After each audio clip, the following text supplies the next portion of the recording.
संत कबीरदास जी कहते थे, पोथी पढ़ी पढ़ी जगमुआ, पंडित भयानक कोई, ढाई अखर प्रेम का, पढ़े सो पंडित होए। साथियों, कबीर ने सारी जिंदगी उसूलों पर ध्यान दिया, दुनिया के उसूलों पर नहीं, अपने बनाए और सही समझे उसूलों पर।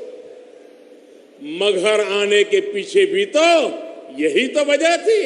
संत कबीरदास जी ने तब के बादशाह को चुनौती दी थी, और कबीरदास की चुनौती थी, डर की बात कहो दरवेशा, डर की बात कहो दरवेशा, बादशाह है कौन भैसा।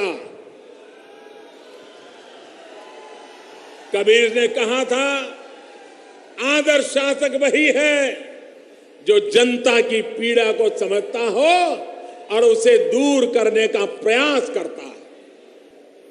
कबीर जी ने बिना किसी लाज लिहाज के रूढ़ियों पर सीधा प्रहार किया था। मनुष्य मनुष्य के बीच भेद करने वाली हर व्यवस्था को चुनौती दी थी। कबीर श्रमयोगी थे, कर्मयोगी थे। करीम ने कहा था, काल करे सो आज कर। कबीर काम में विश्वास रखते थे, अपने राम में विश्वास रखते थे।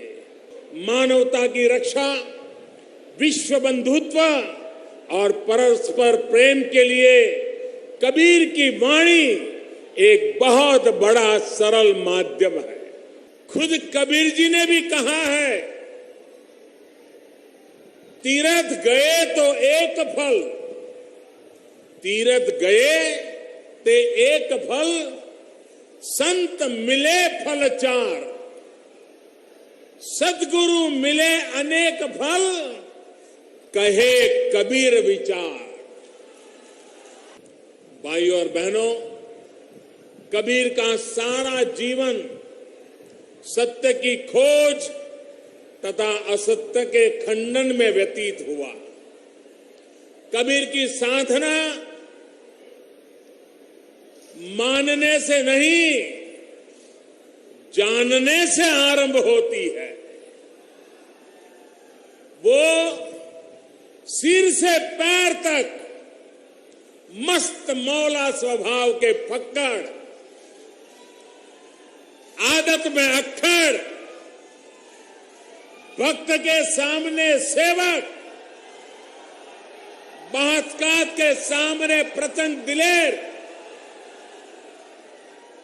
दिल के साफ, दिमाग के दुरुस्त, भीतर से कोमल, बाहर से कठोर थे।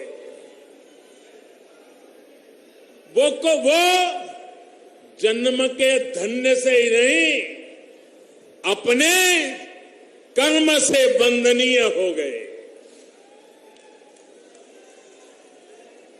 महात्मा कबीरदास वो धूल से उठे थे, लेकिन माथे का चंदन बन गए। महात्मा कबीरदास व्यक्ति से अभिव्यक्ति हो गए, और इससे भी आगे वो शब्द से शब्द ब्रह्म हो गए।